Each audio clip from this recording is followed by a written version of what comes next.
So first up today, you guys, we got homebuyer demand pushes mortgage applications higher even as interest rates inch up again. And I'm going to highlight inch up again. These are not wildly going through the ceiling like they were. They literally are inching up by the most smallest of bits and increments. This one came from CNBC.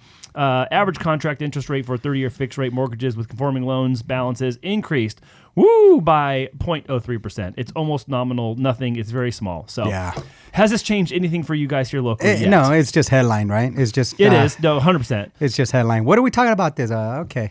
It's just a little bit. You're saying they're shy on content? Is that what you're saying? Probably. I mean, I don't know. CNBC?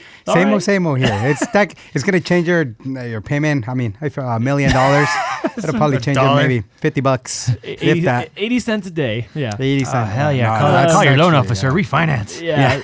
So applications to refinance a home fell for the week, but they were also lower the same 1 week ago, or lower than the same week 1 year ago. Let me get that right.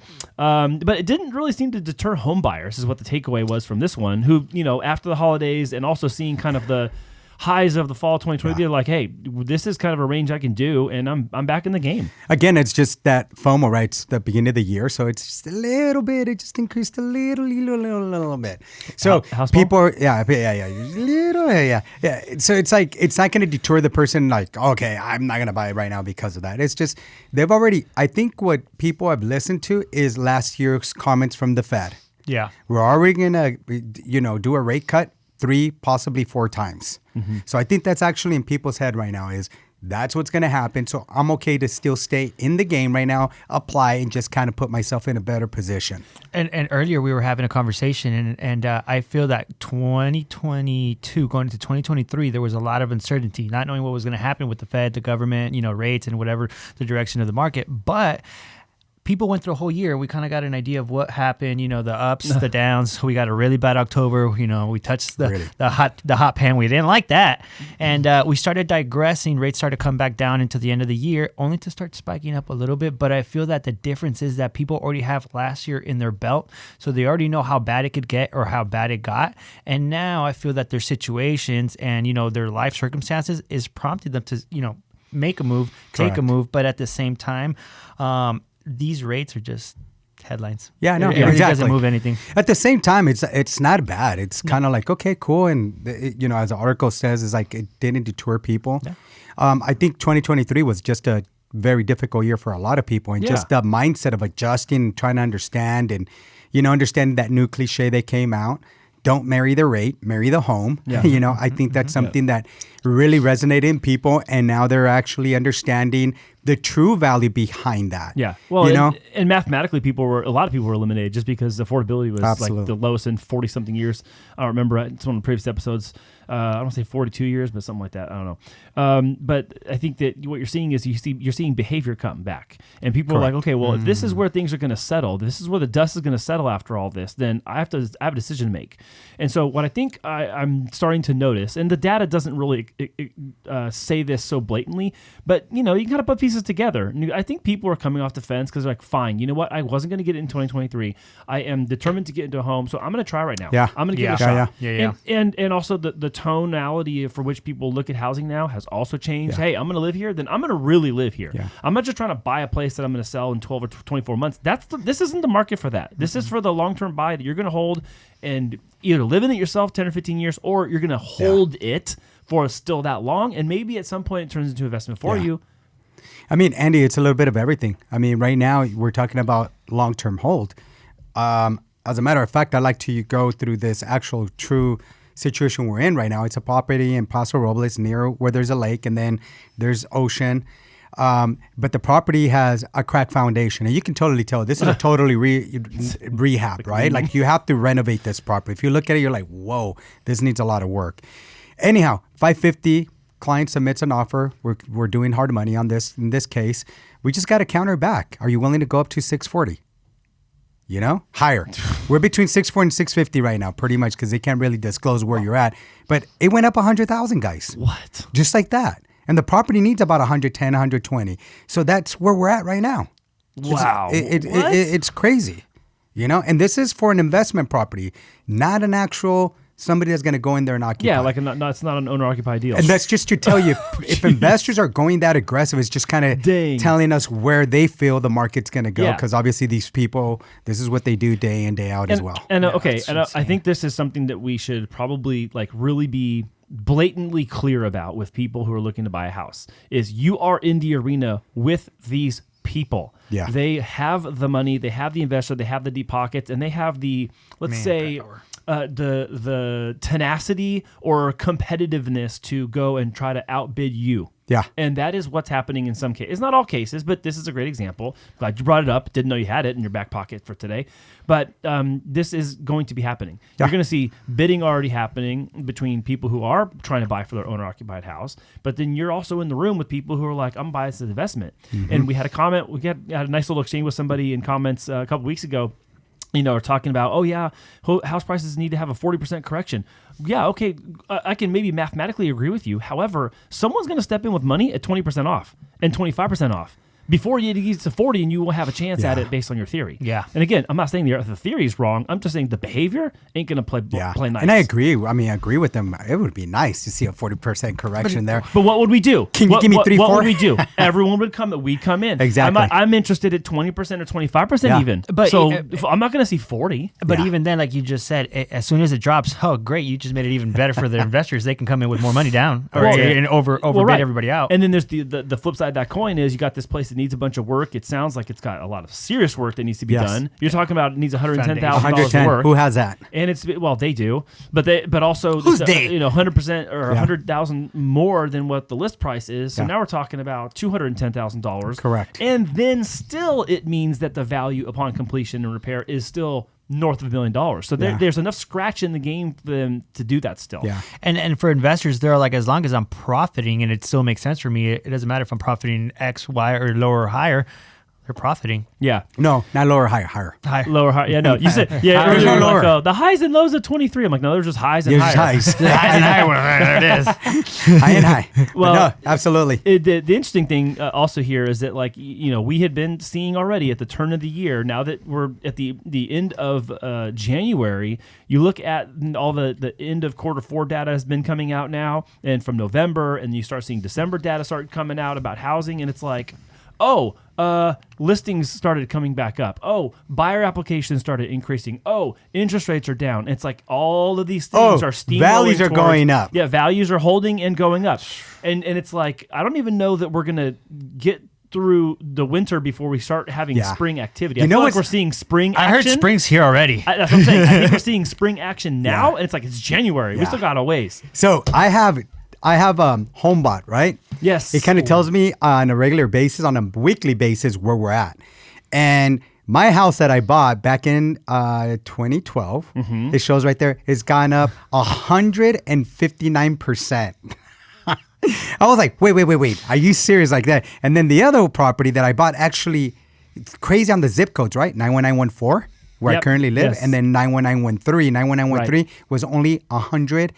Only 129. 129,000. Dang it! Where's that 30%? 129%. But I bought that. Mind you, I bought that back in 2005. You had that one. Yeah, I was like, you had that one a lot earlier, though. Yeah.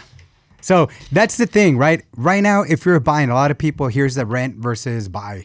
My rent or the payment's going to be higher. But the thing is, you're investing in it. We can say in 5 years, you'll probably make about 150, 200,000. Yeah, easily. So what are you going to tell people right now when they're qualifying? They're coming to you guys and they're saying, hey, look, I want to buy a house in 2024. What are you telling them as far as like rate range? Are you saying, hey, look, let's qualify you at today's rate and then maybe a 0.5% higher or a quarter? Like No. What's the range, guys? For me, like for government right now, it's between 5.875, depending on your credit score, 5.875 to 6.25. And I always tell them, like, listen, I don't want to have to approving you, so I'm just approving you at the max. So I'm going to be at 6.25, right? Yeah. Low Everything credit score. Yeah, it's like 6.21 or something like that, the last one I did. But anyhow, I just kind of give them an idea, and I tell them right now, the rates, they'll change drastically.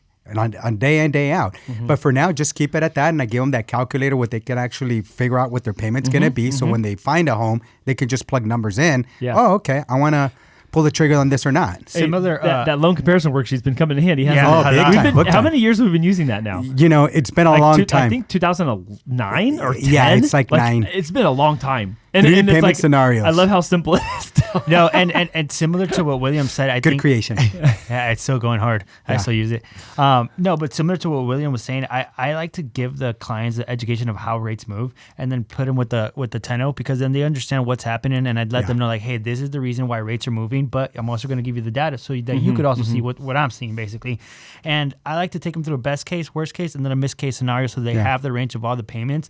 And then at the end of the day, I tell them exactly like William, it could go up, it could go lower, but at least now you know where all the range of the payments are going to be. Yeah, you get the worst case scenario. And obviously, we do follow the market conditions, we see where they're at. So when we are locking a rate, we're not just flipping a coin and thinking, today's the day. Hey. No, we got to analyze all the information before we make an informative decision. So on this topic of like home buyer demand, coming back and more applications coming in, I know we have more escrows that are opening already. Yeah. What are some of what is like a behavioral change you started to observe, or maybe a mental shift, mentality commitment people have made? Like, what are you already seeing now that you think is going to be trending through the whole year? I think the mental side of it is now they're understanding that the rates do go down.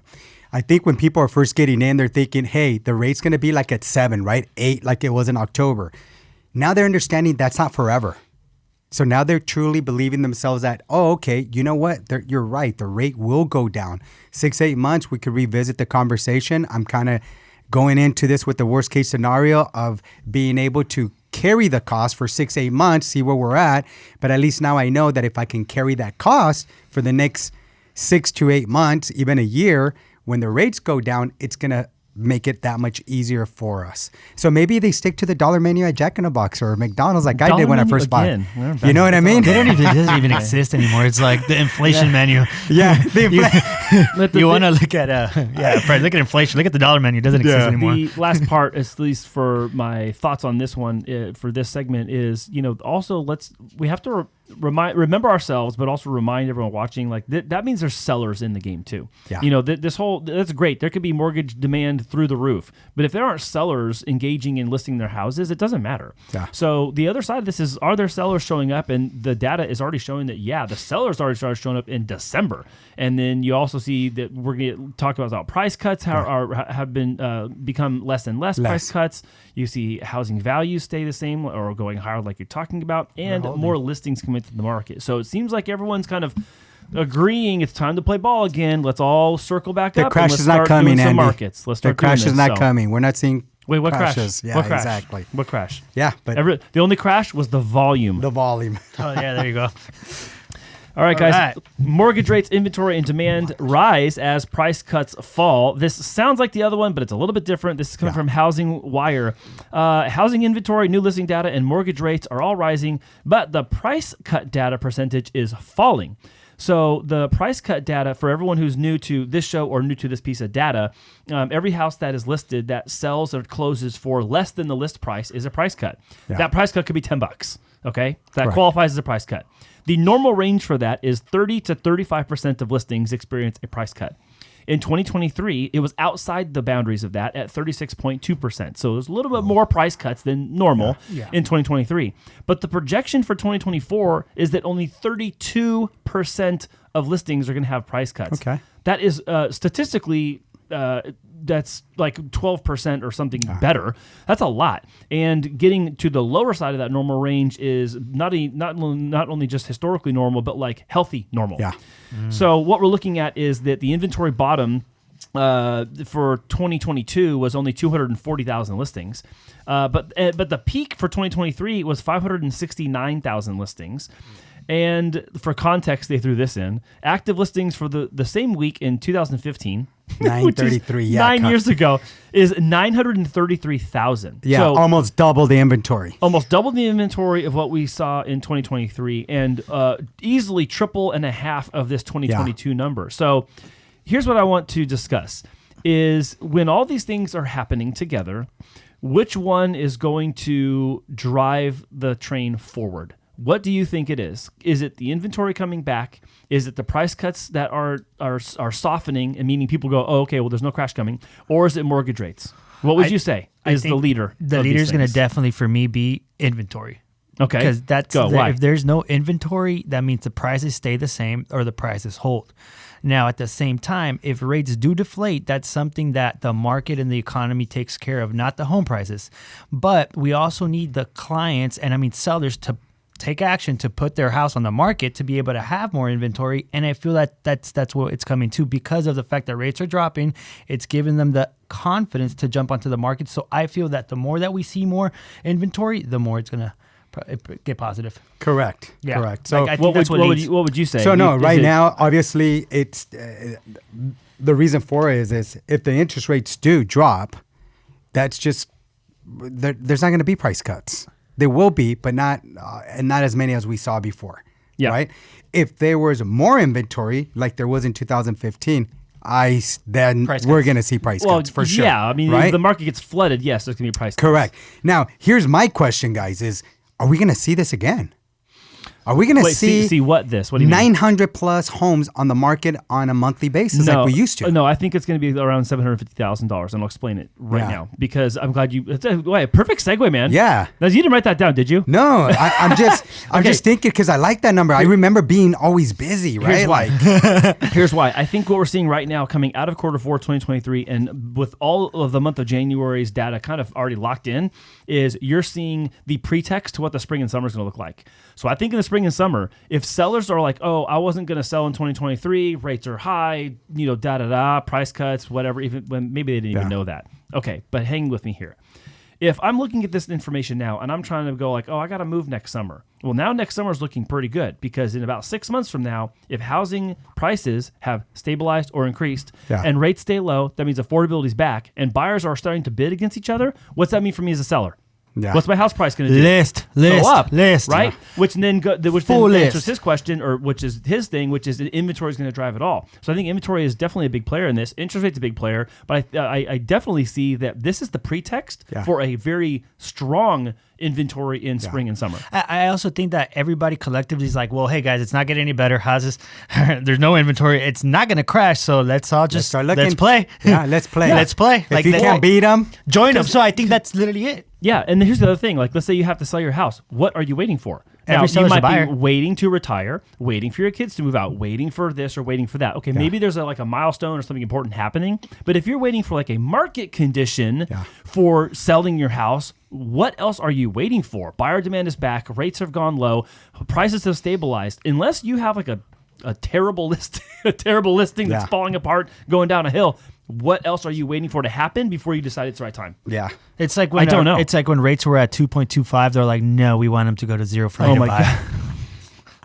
Yeah. Can I get a 1%? And then, fast forward 2 years later. Yeah, no, I know. That's why. And then fast forward 2 years later, damn it, I should have bought when the 2.5 was there. Now I got a 7. It's funny when rates are at 2.5, people are like 4, get out of here. Now if you tell someone please, 4, let me just get that one back. You know what? Please, all day long. I'll take 5. Yeah. 5 is better than 6. Yeah, no, definitely. But I think in a broad spectrum, if you do look at it from rates, from back from the 50s when they started, taking track of it, this is not that bad. Yeah. It's just the income and the house prices that haven't gone up since then. All right, so I'm gonna keep score on this one. We're all gonna answer this question, guys. Right. So, do you think that there will be more inventory than $750,000? So I'm setting the market at $750,000. No. So this question is in alignment with the $750,000. Do you think we'll see more listings than that or less listings than that? When we look back at this month from now, will we see more or less than that $750,000 number? I'm going to say less. Memo says less. Okay, I'm writing it down. Memo says less. Brian, you say less or more than $750,000? I'll just go against. I'll say more. Yeah. Okay. There you go. Go for it. All right. And I'm make it interesting. Make it interesting. I'm going to have to decide as well because I am posing the question. I did put the number out, but I actually think it is going to be more as well. Okay, cool. There's another reason. Yeah. My guess is just based off there's no factual data here. I think here's what I'm going to say. I think you're right in being conservative about that. Yeah. But I think what's happening is that attitude and sentiment has totally changed right already. I can tell. I can feel it. And, when people look at the numbers of the mortgage industry in 2021 and 2022, you're like, oh, everyone had their best year ever. Oh, then you look at 2023, everyone's lost 90% of their business. Okay, whatever. Maybe some people lost. That's what 60. It felt like. Yeah, that's what it felt like. Well, fine, but whatever. Here's my point: is if our business triples in 2024. and that is the waterline of everyone else, then we will have seen a massive comeback, because here's the deal. We're not that far off from that number numerically. Yeah. And I saw that you're at 569,000. Yes. Right? Well, yeah. 570. That was the inventory peak. But if you look at the amount of active listings month over month, week after week, they're going up by 5%, 6%. So in this section where the new listings data is at, it says 2024 week over week from this week last year to this week this year. It's up by 5% already, and it's the third week of January. Okay. So by the time this airs, it'll be the fourth week of January. But at the time of this recording, you guys, the week over week is already up 5%. Yeah. So even just a 5% increase, let's say per annum, annually on this is still going to be 25,000 more homes on average per month. I think we're going to see a lot more than that. Mathematically, I understand what I just said is super crazy because that doesn't make sense statistically, but I think volume is going to tell the story. Yeah. I mean, how are we going to get this volume? People are going to want to sell and have to sell. Yeah. Here's why. We haven't talked about this, and I didn't have this in my notes. People are going to silently suffer their financial consequences of their own personal decisions and behavior if they've been overspending. We've already been talking about other shows, people doing HELOCs to do debt consolidation. Credit card debt is going through the roof. You have highest car payment, like the percentage of car payments over $1,000 is the highest it's ever been. You know, whether people sell that car and it's underwater, or they sell that car and just buy it off and have cash, pay off student loans, whatever it is, you guys, we're already seeing a behavior set that's coming and asking us to help them get money out of their equity, whether it's a home equity line or a cash out. Yes, even right now. Yeah. No, and that is the behavior right now. It's like, let me borrow now and pay later. Yeah. And here's the other thing. There's silent NODs happening, which again, I don't have an article on this today, but the silent NODs are already happening. And what I can't figure out yet is why aren't these people just selling their house versus going through the default process if they have tons of equity? They have a tenant that doesn't want to leave. So I got a few examples. I'm like, shoot, which one should I tell you about? It's funny because we just got a client that was referred to us, and that's the situation. I know. Conditionally, I know that's crazy. There's some of those, but I'm saying that there's a lot of other NODs that are very silently making their way in and through the process of being listed by a local agent. And some of what I've been hearing murmurings of, it's for people who have like lost jobs, but in industries where their industry isn't coming back. It's either not coming back to this town or it's not coming back at all. Yeah. It's being consolidated in general. And I think that is also going to bring new listings that aren't just the seller saying, oh, I want to sell. They're going to be people, I have to sell. I have to sell. So something I spoke about last year is that we still didn't see massive layovers and layovers or layoffs. Layovers. There's a ton of layovers. Sorry, I need my midday. I need my midday layover. Hey, listen, the whole airplane conversation right now is a mess, but we won't go down that road. Go for it. Anyways, layoffs. Layoffs. So I don't think we've seen much layoffs just yet, and I think that might still be something that is a catalyst in 2024. Even though, in December, consumer spending went up, so they're not budging either. So. Yeah, spending went up just as in proportionate to credit card spending. 0.3%. Yeah. But credit card spending went up too. So, thanks for answering the question, guys. I think that, I think your conservative answer is probably going to be the right one. I know it is. I'm I know it is. We're going to have to come back to this. I'm optimistic that we're going to see more inventory. But I don't know.